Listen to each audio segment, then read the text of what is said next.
وعلیکم السلام ورحمت الله وبرکاته. یو ورو سوال کړی دی، وایي کله ناکله زه پیسې وشمارم او بیا هغه په بټوه کې کېږدم، وایي څه وخت پسې چې ګورم نو د هغې نه څه پیسې کمې شوي. وایي بعضې خلک وایي چې پیریان دا کار کوي. پیریان دا کار نه کوي.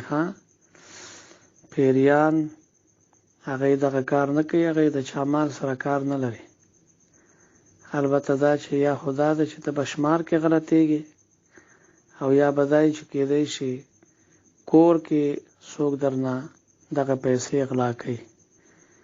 نو دغه بې ځایه خبره ده چې پیریان هغې د خلکو نه پیسې اخلي یا د بټوو نه پیسې اخلي.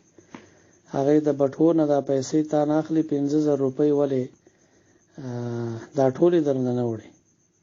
یوه دویمه دا ده چې دا بینکونه د پیسو نه ډک دي. هغه بینکونو نه ولې غلاګانې نه کوي. دا د صرافانو دوکانونه دي، هغه د سونې نه ډک دي. نو د هغې نه سونه ولې نه وړي چې تا نه 50,000 روپۍ غلا کوي.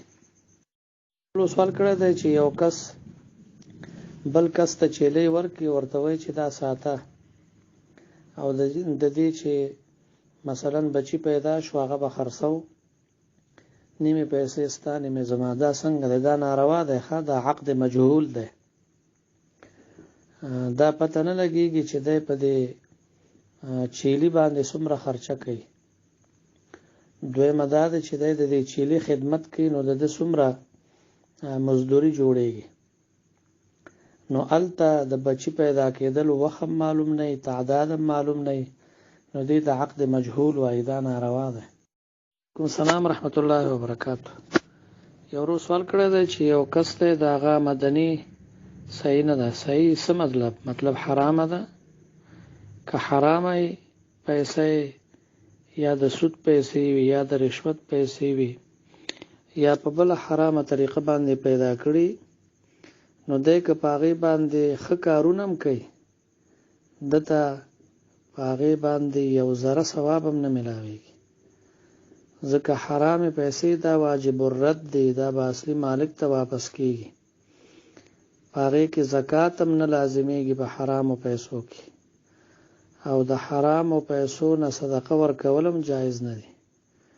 نو که یو سړی حرامې پیسې په څومره ښه کارونو کې ولګوي، هغه ته د یو ذرې برابر ثواب هم نه میلاویږي، بلکې بالعکس هغه نور هم زیات ګناهګارېږي. ځکه د سره چې کومې پیسې دي دا د بل چا حق دی، یا د سود په ذریعه وصول کړي دي، او یا مثلا د رشوت په ذریعه باندې وصول کړي دي، نو هغه به اصلي مالکانو ته واپس کېږي. او که مثلا شراب خرڅ کړي، د هغې په ذریعه پیدا کړي، نو هغه پیسې حرامې دي. او حرامې پیسې چې چا سره وي، نو د هغې نه د خلاصېدو طریقه دا ده چې هغه به د غریبانانو خلکو ته ورکوي، او نیت د ثواب به هم پکې نه کوي، ځکه ثواب پې میلاویږي نه.